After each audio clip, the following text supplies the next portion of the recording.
I've done a lot of videos about how Republicans are just blatant hypocrites. Now, don't get me wrong. I know the Democrats got their issues too, and I know the Democrats can be a little hypocritical at times. And I do know that the Democrat Party can be very weak on messaging, and they cannot get the word out. And in some cases, they kind of leave some demographics behind when we get them in power. They got a lot of work on.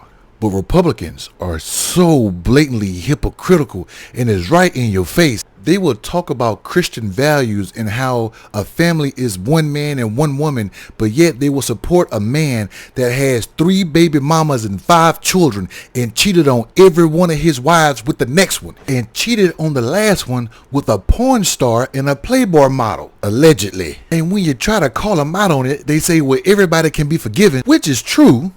But then when you say, what about Monica Lewinsky and Bill Clinton, you point to this as being the reason why Democrats can't be in office, because they have no family values. Make it make sense.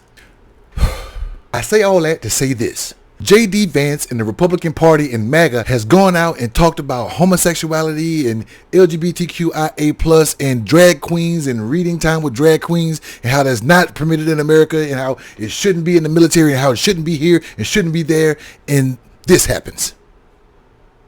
Yes, folks, it's J.D. Vance in 2011 when he was a student at Yale. And don't get me wrong, we've all done some crazy stuff in our lifetimes, and I guarantee you he was probably just goofing around. But I got questions. Why are you the only one dressed like that? I mean, your homeboy playing beer pong and he ain't dressed like that. Did you lose a bet? And why you take the picture with your hands playing with your hair like that? I'm hoping that you were drunk.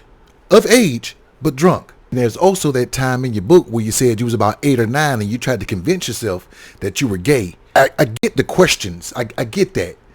But you said you would never forget it. Wouldn't you want to try to forget it? There's something that you and I want to keep in your mental Rolodex, right? But you know what? All of my ranting doesn't matter, because MAGA is still going to select MAGA. They're still going to select a man that cross-dressed but hate cross-dressers, and a man that does not believe in family values, but always talks about family values. That's who they are. And when they tell you who they are, what do you think?